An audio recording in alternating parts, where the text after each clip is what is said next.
اللہ تبارک و تعالیٰ فرماتے میں نے نام رمضان رکھا اس لیے کہ اس مہینے میں میں میرے بندوں کے گناہوں کو جمع کروں گا. اللہ کہتے میرے تمام بندوں کے گناہوں کو جمع کروں گا. اور رمضان کا مہینہ آئے گا اللہ کہتے جلا دوں گا سب کے گناہ جلا دوں گا, راہ بنا دوں گا, ہوا میں اڑا دوں گا. عید کا چاند آئے گا میرا بندہ ایسا ہوگا کہ اس نے کوئی گناہ کیا ہی نہیں.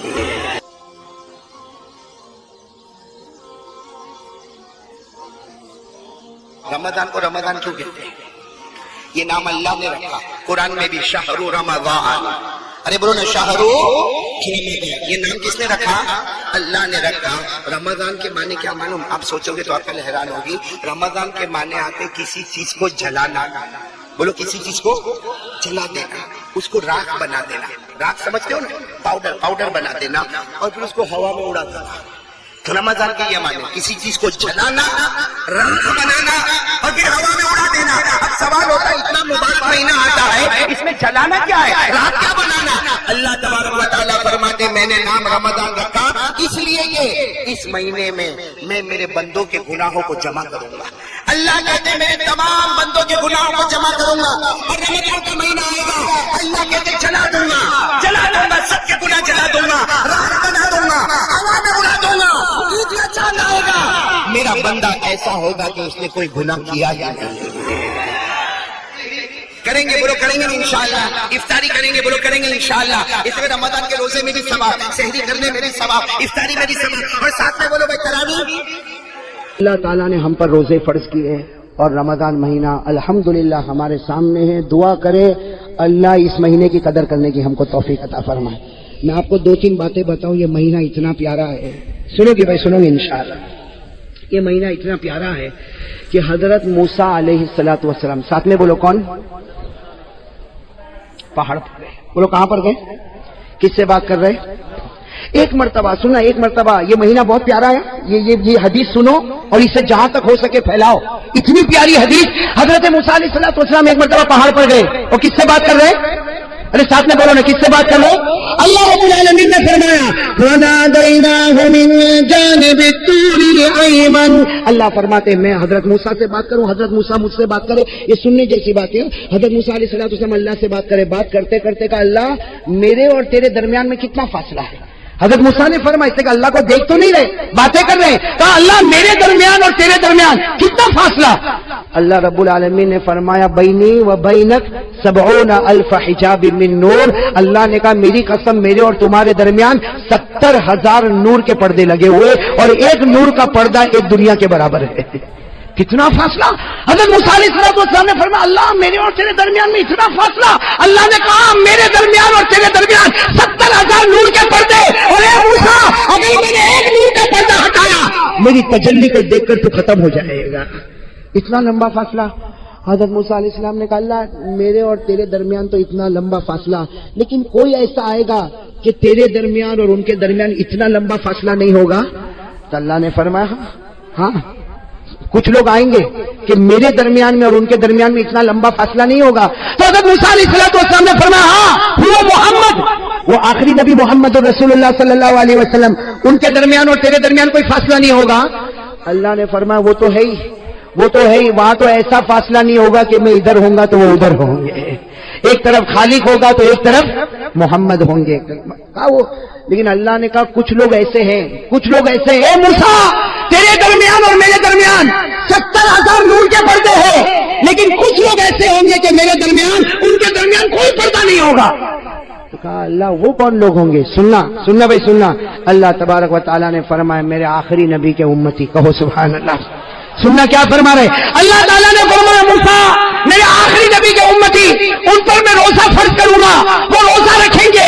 ارے بھوکے ہوں گے, پیاسے ہوں گے, شام کا وقت ہوگا, افطاری کا وقت ہوگا, غروب ہونے والا ہوگا, سورج ڈوبنے والا ہوگا, مغرب کا وقت ہونے والا ہوگا. اس وقت میرے آخری نبی کا امتی دونوں ہاتھ اٹھا کر مجھ سے مانگے گا اے موسیٰ, اس وقت میرے اور اس کے درمیان میں کوئی بھی پردہ نہیں ہوگا. اے موسیٰ تیرے اور میرے درمیان 70,000 نور کے پردے, لیکن روزے روزے کی حالت میں مجھے پکارے گا تو ہمارے درمیان میں کوئی پردہ نہیں ہوگا. میرے پیاروں وہ رمضان ہمارے سامنے آ رہا ہے, لیکن وہی سوال جو میں نے درود پاک پہ سوال کیا تھا نا, جلدی جلدی ایک سوال کروں, روزہ رکھیں گے کون کون رکھے گا؟ ہاتھ اوپر ماشاءاللہ, اللہ قبول فرمائے. رکھیں گے نا بھائی؟ ساتھ میں بولو بھائی, بھوکے بھی رہیں گے نا, پیاسے بھی رہیں گے نا, اور اللہ کے واسطے رہیں گے نا. میرے دوستو, اللہ کو بہت پیار آتا ہے روزے پر, اللہ کو روزے پر بہت پیار آتا. اسی لیے ایک حدیث سنو. اللہ تعالیٰ فرماتے میرا بندہ نماز پڑھے گا میں جنت عطا کروں گا, میرا بندہ زکات دے گا میں جنت عطا کروں گا, میرا بندہ عمرہ کرے گا میں جنت عطا کروں گا, میرا بندہ حج کرے گا میں جنت عطا کروں گا. لیکن میرا بندہ روزہ رکھے گا جنت نہیں دوں گا, جنت نہیں دوں گا. جب ہمارے نبی نے فرمایا, صحابہ نے پوچھا اللہ روزے پر جنت نہیں دے گا؟ اللہ نے فرمایا میرے نبی کہہ دو صرف عبادت پر جنت دوں گا, روزے پر جنت نہیں دوں گا. میں خود ان کا بن جاؤں گا, انا میں ان کا بن جاؤں گا, یہ میرے بن جائیں گے. ارے جب جنت کا پروردگار مل گیا تو ساری جنتیں مل گئی. بھائی جنت ملے تو ایک ملے کہ دو ملے, لیکن جب جنت کا پیدا کرنے والا مل جائے تو ساری جنت مل جائے. تو اللہ تبارک و تعالیٰ روزے پر بہت دیتے. اور جب صحابہ کرام نے پوچھا کہ اللہ روزے پر اتنا کیوں دیتا, تو اللہ کے رسول نے فرمایا اللہ کو بہت رحم آتا, روزے دار پر اللہ ایسا رحم کرتا جیسا کوئی باپ اپنے چھوٹے بچے پر رحم کرتا. اللہ تعالیٰ روزے دار پر ایسا رحم کرتا کہ پانی اس کے سامنے ہے اور اس کو پیاس بھی لگی ہے, کھانا اس کے سامنے ہے, اسے بھوک بھی لگی ہے, لیکن اللہ کے واسطے آج کھاتا نہیں, اللہ کے واسطے پیتا نہیں, وہ ڈرتا ہے پیوں گا تو روزہ ٹوٹ جائے گا, ارے کھاؤں گا تو روزہ ٹوٹ جائے گا. اللہ کہتے وہ مجھ سے ڈرتا ہے, میں نے جنت کو واجب کر دیا ہے. میرے دوستو, لیکن سوال ہے روزہ قبول ہوگا کہ نہیں ہوگا؟ بھائی میری تو آواز بیٹھ گئی, آپ تو جواب دو. معلوم ہے قبول ہوتا ہی نہیں ہوتا؟ ارے ہوتا ہے. لیکن روزہ قبول ہوتا ہے تو جنت نہیں, کون ملتا؟ پورا مجمع بولے کون ملتا؟ اور ایک حدیث پاک میں سنو, ایک حدیث پاک میں ہمارے نبی نے فرمایا رب صائم, ہمارے نبی فرماتے بہت سے روزہ رکھنے والے, نتیجہ بھوکا ہے پیاسا ہے, باقی ہمارے یہاں اس کا کوئی سبب نہیں ہے. تو ایک طرف یہ کہ کچھ روزہ رکھنے والے روزہ رکھتے, سحری بھی کرتے, افطاری کرتے, لیکن کچھ نہیں, اور کچھ روزہ رکھنے والے روزہ رکھے تو اللہ ملے. میرے دوستو یہاں پر بھی ایک چیز ایڈیشن کرنا ہے, اللہ روزہ قبول کر لے گا. کون کون اس کے لیے تیار ہے؟ ہاتھ اوپر کرے ماشاءاللہ. بھائی آپ نے سنا درود پاک اس کا قبول ہوگا جس کے دل میں آقا تاجدار مدینہ کی محبت ہوگی. روزہ کس کا قبول ہوگا؟ اور قبول ہوگا تو جنت نہیں, اللہ ملے گا. بولو کون ملے گا؟ تو ایک بات آپ کو بتاؤں, عزت کی نگاہ سے روزہ دیکھو, اللہ ایمان دے دیتا ہے, لیکن میرے دوستو ہمارا روزہ قبول ہوگا یا نہیں ہوگا؟ اس کے لیے میرے دوستو اللہ نے, یہ تو اللہ نے ڈائریکٹ ایک نشانی بتائی, اور اللہ نے کہا دیکھ یہ ہے تیرے اندر ہے. اگر بندہ کہے گا ہے, اللہ کہیں گے روزہ قبول نہیں ہے. تو 29 روزے رکھا کہ 30 روزے رکھا, اللہ کہتے اس سے کوئی لینا دینا نہیں. کون سی نشانی؟ بھائی آپ کو بھی یاد ہوگی قرآن کی آیت, یاد ہو تو میرے ساتھ میں پڑھو. اللہ کیا فرماتے, یا ایھا الذین آمنوا کتب علیکم الصیام کما کتب علی الذین من قبلکم. اللہ فرماتے ایمان والو تم پر روزے فرض, اگلی امتوں پر بھی روزے. بس اب آگے اگر آپ کو یاد نہ ہو تو قرآن میں دیکھ لینا, اللہ وہ نشانی بتاتے کہ روزہ قبول کروں گا یا نہیں کروں گا. کیا فرمایا؟ لعلکم تتقون. اللہ فرماتے میرے بندے تو نے روزہ رکھا, تراویح پڑھی, ارے 29 دن کا روزہ رکھا, یہ 30 دن کا روزہ رکھا, اللہ فرماتے لعلکم تتقون. کیا مطلب؟ اگر تقویٰ ہے تو روزہ قبول ہے. بھائی قرآن نے کہہ دیا نا, ارے بولو نا, ہاں بولو نا, اس کے آگے پیچھے تو کچھ نہیں نا. اللہ نے صاف کہہ دیا لعلکم تتقون. اللہ کہتے سب روزہ رکھیں گے, ہر مسلمان روزہ رکھے گا, لعلکم تتقون. تقویٰ ہوگا روزہ قبول, تقویٰ نہیں روزہ قبول. اور تقویٰ کس کو کہتے ہیں؟ ارے قرآن میں لعلکم تتقون کہہ دیا, تقویٰ کہتے کس کو ہے؟ اس لیے قرآن میں بہت جگہ پر ہے تقویٰ تقویٰ تقویٰ تقویٰ تقویٰ کہتے کس کو ہے؟ میرے دوستوں اس کی تعریف حضرت عمر کرتے. کون تعریف کرتے؟ حضرت عمر نے فرمایا تقویٰ کس کو کہتے؟ حضرت عمر رضی اللہ تعالیٰ عنہ نے فرمایا لوگوں سنو, تقویٰ اس کو کہتے کسی مسلمان کے سامنے گناہ ہے, ارے میرے سامنے آپ کے سامنے گناہ ہے, اور گناہ کرنے کی طاقت ہے, مجھے کوئی روکنے والا نہیں, آپ کو کوئی روکنے والا نہیں, گناہ ہے کرنے کی طاقت ہے, لیکن بندہ یہ سوچے اللہ لیکن تیرا بہت ڈر لگتا، اس لیے میں گناہ نہیں کروں گا. اللہ کہتے جا میرے بندے تیرے اندر تقویٰ آ گیا. بھائی سمجھ گئے؟ تقویٰ سمجھ میں آ گیا؟ ارے بولو آ گیا؟ تقویٰ سمجھ میں آ گیا؟ گناہ کرنے کی طاقت، بولو گناہ کرنے کی طاقت ہو. کوئی روکنے والا؟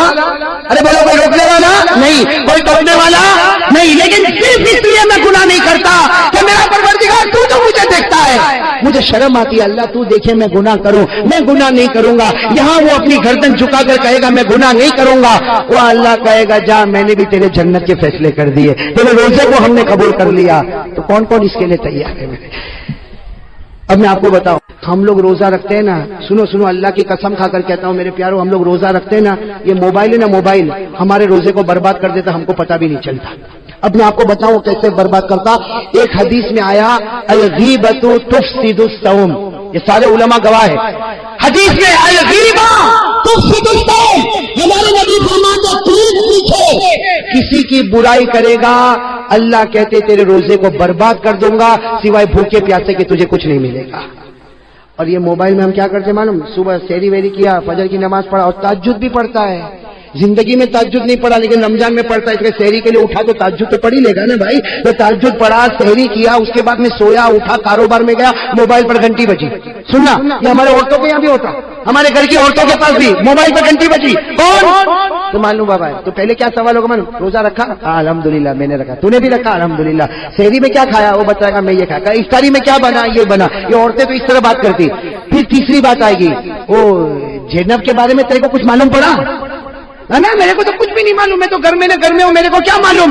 اب جو قصہ چلا تو زینب سے لے کے رقیہ، اور رقیہ سے لے کر فاطمہ، اور فاطمہ سے لے کر کلثوم، 15-20 منٹ. ٹھیک ہے بہن اب رکھ لے تو موبائل میں رکھتی ہوں. یہاں موبائل رکھا، وہاں اللہ نے روزے کو برباد کر دیا. اب وہ عورت بھوکی ہے، پیاسی ہے، افطاری بناتی، یہ کرتی وہ کرتی، وہاں فرشتے بھی سوچتے ہوں گے کتنی بندی محنت کرتی، اللہ نے کب کے اس کے روزے کو برباد کر دیا. اس لیے میرے دوستو، یہ عورتوں کے بارے میں نہیں، ہمارے بارے میں بھی یہی بات ہے. دکھ آج سے طے کرو غیبت نہیں کریں گے کسی کی بھی. میرے دوست، میں کبھی کبھی سوچتا ہوں کسی کی پیٹھ پیچھے برائی کر کے کیا ملا. اس میں ہم لوگ کو بہت مزہ آتی ہے. ارے بولو آتی کہ نہیں آتی؟ لیکن اللہ کی قسم بتاؤ ہم کو کیا ملا کیا؟ بھائی آپ کی دکان پر میری برائی کرے یا میں میرے گھر پہ جا کے آپ کی برائی کروں، اور برائی کرنے کے بعد مجھے کوئی پوچھے دنیا ملی؟ میں کہوں گا نہیں. نہیں، میں تیرے سے بڑا پاؤلی کوئی نہیں. بھائی جب کچھ نہیں ملتا، ارے تم جس کی برائی کرتے ہو تم اس کو مارو گے؟ ارے بولو تم اس کو مارو گے، تم اس کو ڈانٹو گے، تم اس کو دھکا دو گے؟ کیوں برائی؟ کسی کی پیٹھ پیچھے برائی کرنے سے کیا ملتا؟ میرے پیارے دوستو، یہ رمضان کا مہینہ آتا ہے، ساتھ میں بولو غیبت نہیں کریں گے انشاءاللہ، نہیں کریں گے انشاءاللہ. ٹی وی صرف رمضان کے لیے.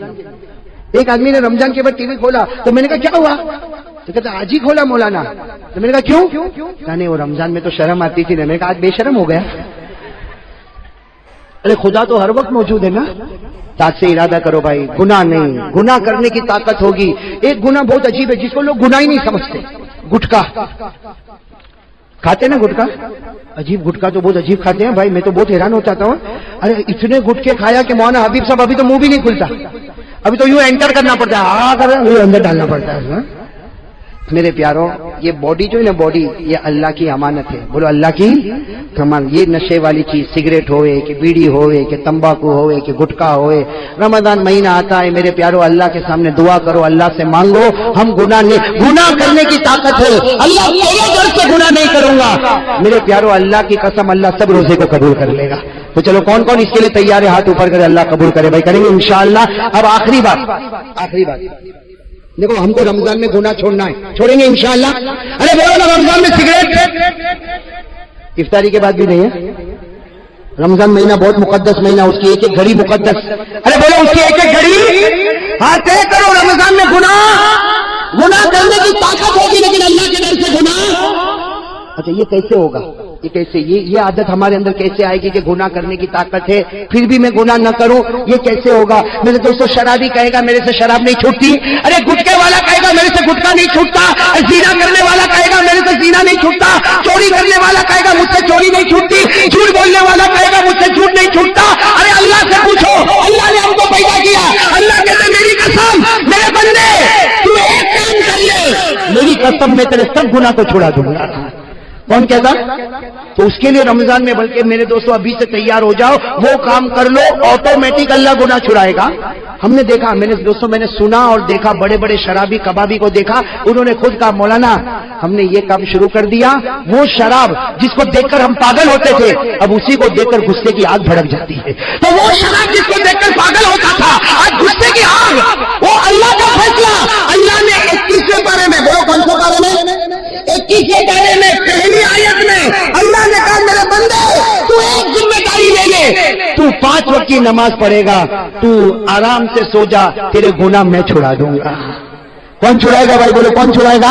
اللہ نے فرمایا وَأَقِمِ الصَّلَاةَ إِنَّ الصَّلَاةَ تَنْهَىٰ عَنِ الْفَحْشَاءِ وَالْمُنكَرِ، اللہ کہتے ہیں میرے بندے تیرا کام ہے 5 وقت کی نماز پڑھنے، میرا کام ہے تیرے گناہوں کو چھڑا دینا۔ اور ایک حدیث میں تو لکھا اللہ گناہ چھڑائے گا اور اگر جلدی موت آ گئی تو اللہ وہ گناہ کو بھی معاف کر دے گا۔ تو بھائی سب تیار انشاءاللہ؟ ترجمہ بولنا، ہمارے نبی وہ نبی وہ نبی وہ نبی، بولتے جاؤ نا، ہمارے نبی وہ نبی وہ نبی وہ نبی وہ نبی وہ نبی وہ نبی وہ نبی وہ نبی وہ نبی وہ نبی، اللہ کی قسم ہمارے نبی وہ نبی رات کے سناٹے میں انگلی مبارک سے اشارہ کرے، سبحان اللہ، پھر انگلی مبارک سے اوپر اشارہ کرے، پھر تیسری مرتبہ ہمارے نبی اشارہ کرے، 1000 سے زیادہ صحابہ اپنی آنکھوں سے دیکھے، اپنی زبان سے بولے، ہمارے نبی رات کے اندھیرے میں اشارہ کرتے گئے کرتے گئے کرتے گئے، ڈوبا ہوا سورج بھی محمد کے اشارے پر واپس آ جائے۔ بولو ہمارے نبی سے بڑھ کر اللہ کی قسم کوئی نبی؟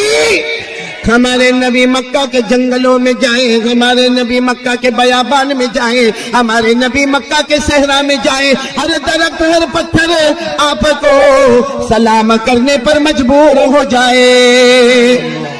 پورا مجمع بولے ہمارے نبی سے بڑھ کر کوئی نبی؟ کون کون چلو اب اللہ کی محبت کی بات ہوئی، اب آ جاؤ پیارے نبی، ساتھ میں بولو مصطفیٰ کا دامن، بلند آواز سے بولو، بڑا پیارا مہینہ ہے، پیارے نبی کا مہینہ ہے، بولو مصطفیٰ کا دامن۔ ہمارے نبی سے بڑھ کر کون ہوگا؟ آپ کو ایک صحابی کا نام لو، آپ نے شاید سنا نہیں سنا ہوگا، حضرت سلمان فارسی، بولو حضرت سلمان۔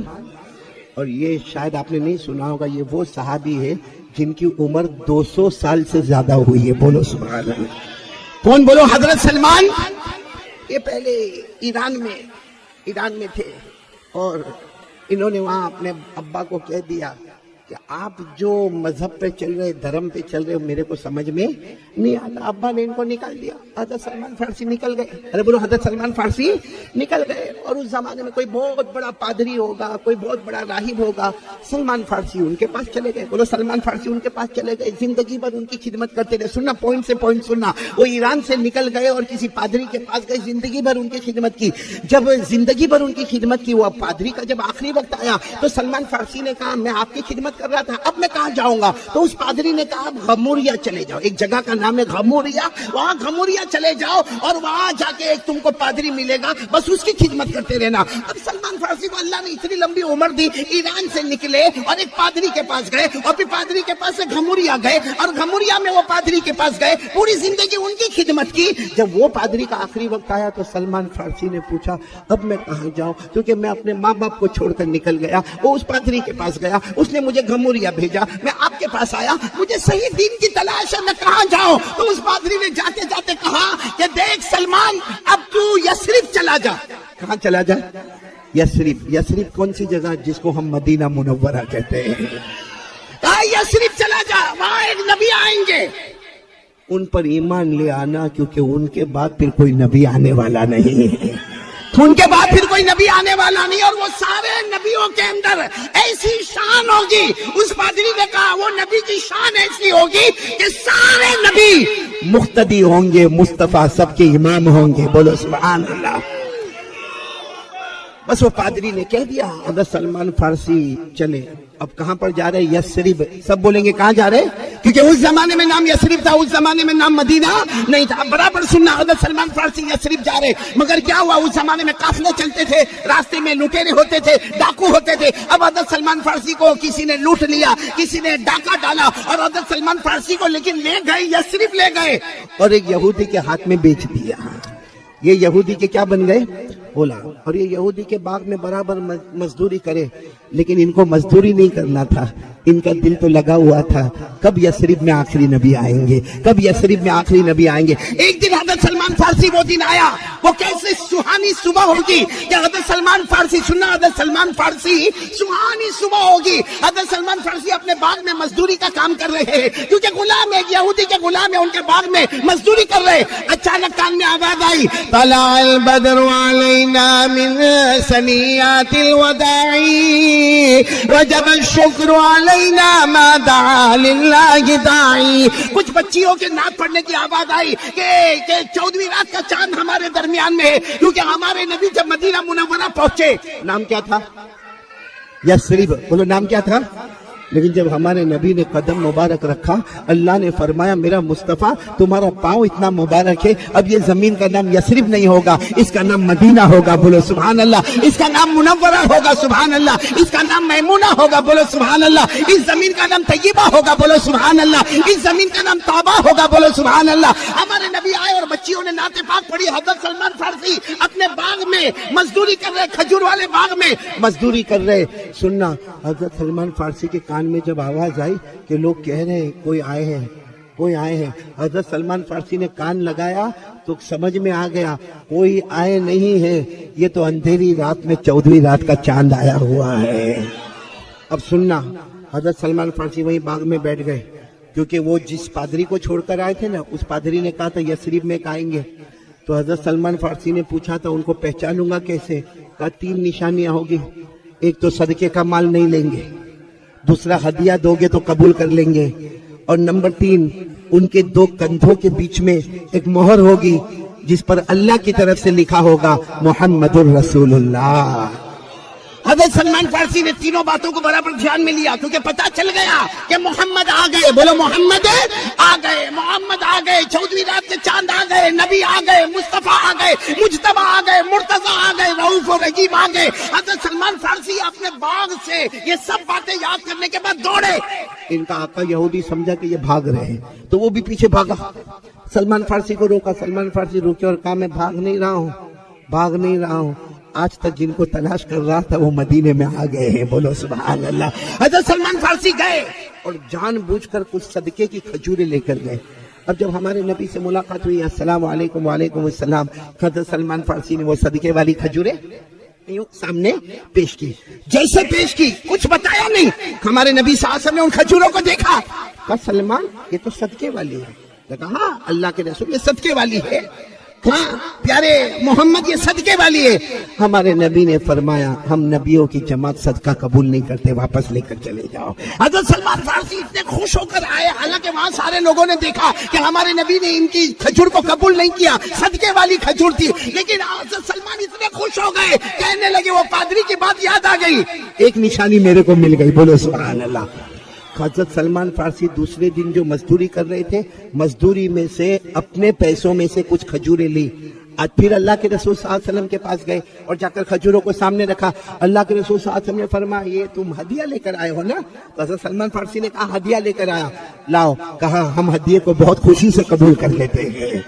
کب حضرت سلمان فارسی کہنے لگے میرے ایمان لانے کا وقت اب قریب ہو گیا کیونکہ میرے کو 3 نشانیاں دیکھنی تھی. صدقے کی کھجور قبول نہیں, ہدیے والی کھجور قبول, لیکن تیسری نشانی دیکھنا بہت مشکل ہے. کسی کو تھوڑی کہہ سکتے کیونکہ آدمی کپڑا پہنا ہے, اس کو تھوڑی کہہ سکتے تیری پیٹھ بتا. بھائی ابھی ہم لوگ بھی کپڑا پہنے ہوئے, کوئی بولے گا بھائی کرتا اتار, شرٹ اتار, ٹی شرٹ اتار, کیوں؟ میرے کو تیری پیٹھ دیکھنا. اور پھر ہمارے پیارے نبی, معلوم ہے حضرت سلمان فارسی تیسری نشانی کے لیے ایک مرتبہ گئے اور اتنا گئے ہمارے نبی کے بالکل قریب چلے گئے. بولو ہمارے نبی کے بالکل قریب چلے گئے, لیکن ہمارے نبی صلی اللہ علیہ وسلم کے اوپر چادر مبارک ہے, حضرت سلمان فارسی پیچھے, اور بولو ہمارے نبی آگے. اور حضرت سلمان فارسی کیسے وہ چادر, کیونکہ چادر کندھوں پر لٹکی ہوئی ہے, کیسے معلوم ہوگا کہ اندر مہر نبوت چھپی ہوئی ہے, اندر اللہ کی طرف سے لکھا ہوا ہے محمد رسول اللہ, یعنی محمد الرسول اللہ. یہ کیسے معلوم ہوگا؟ حضرت سلمان فارسی کہے میں اوپر والے سے مانگتا تھا اوپر والے ہوا چلا دے, ہوا چلا دے, تاکہ ہوا چلے گی اور یہ چادر تھوڑی ادھر ادھر ہوگی, میں مہر نبوت دیکھ لوں گا. کہتے میں نے اتنی دعا مانگی مگر ہوا نہ چلے, میں میرے نبی کے پیچھے پیچھے, میرے نبی آگے آگے, ہوا چل نہیں ہے. حضرت سلمان فارسی کہتے ہیں اچانک میرے نبی نے یہ چادر مبارک ہٹائی اور میری طرف فَأَلْقَى عَلَيَّ رِدَاهُ